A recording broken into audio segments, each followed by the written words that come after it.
Bueno, saludos señoras y señores desde el Community Day de NBA 2K26 en San Francisco, reportando para Yo Soy un Gamer. Soy el señor Pachi y tengo el placer y el honor de conversar con quien se ha encargado de trabajar los aspectos técnicos de NBA 2K en general, pero hoy voy a hablar con él de NBA 2K26, Mike Wang. Mike, first of all, I was saying it's a pleasure for me to be by your side. It's been a journey for me to get here, but I'm here. I'm representing Puerto Rico. How you doing? It's a pleasure to be by your side. Thank you, thank you. So first of all, I want to ask you about Pro Play. Pro Play, since you guys announced it, I think it was a huge leap forward, but can you walk us through the most challenging part of translating the real footage into the game, and what was that aha that saw what this could do? Yeah, well, first of all, big shout out to the dev team, the engineers who actually engineered Pro Play, because it's technically very challenging.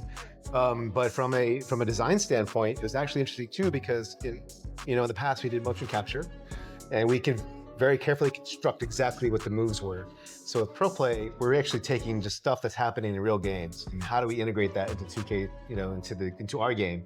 And so that was a challenge in itself. So things like go-to shots were invented because these don't really fit in our existing shot system. So we're going to make up this new move.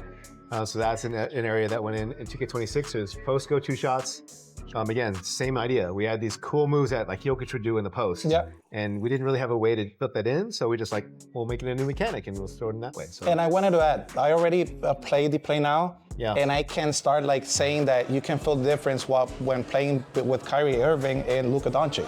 Yeah. He's gonna have an advantage on one side, obviously, but then the other player is gonna have the advantage. Yeah, and that's the beauty of NBA basketball, right? Like all these players, they have such different skill sets, but they dominate in their own way, in a very different way. And that's what we love about, that's how we want 2K26 to be, where, if you play in my career and you want to make a Luka who's like maybe a little slower but stronger, or you want to make Kyrie who's got crazy fast handle and finishes really well around the rim, you can make whatever player you want to be and excel in how you want to excel.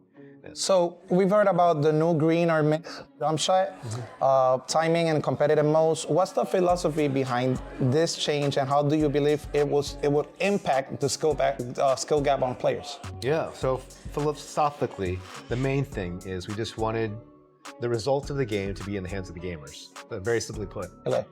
So with green or miss, we wanted it to be that if you timed the shot well and if you took a good shot, that you can make it. And then if you mess anything up along the way, that was on you.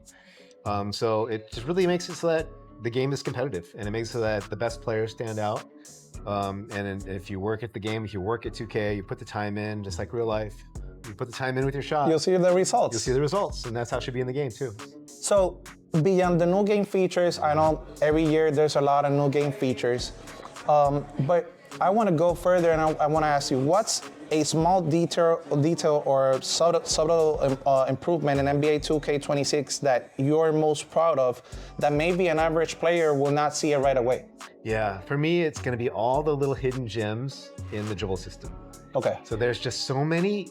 If you could think of a move in your mind, you could probably pull it off in some form in NBA 2K, and that's what I'm proud of. The fact that, and these guys at the community day, they find them, but they lab and they just sit in the freestyle practice gym and they play and they try different things.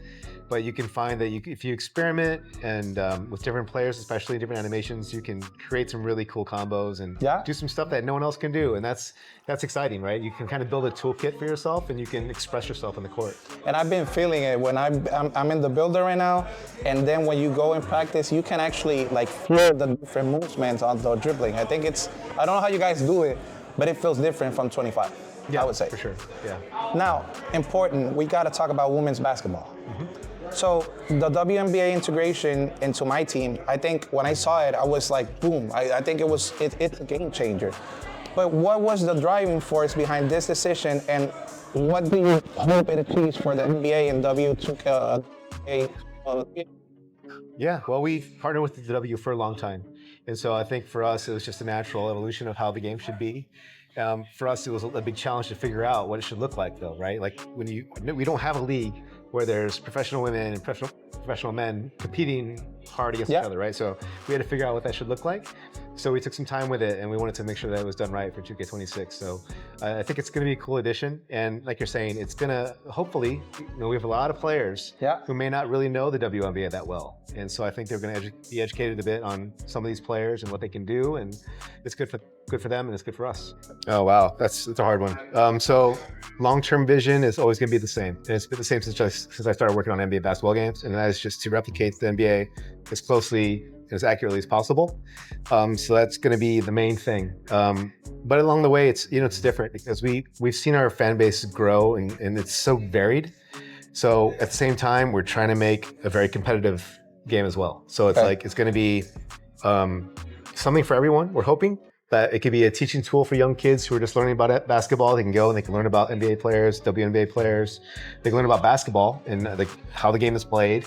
For the competitive people, especially these people downstairs, they can jump in there and they can go to battle with each other, and they can show off their skills. And so it's a little bit of everything, but long-term goal is pretty, it's still going to be the same thing. Yeah, Puerto Rico is an amazing place, and the league is very well represented in Puerto Rico. So we're huge fans of your country, and we're excited to have a game for everybody.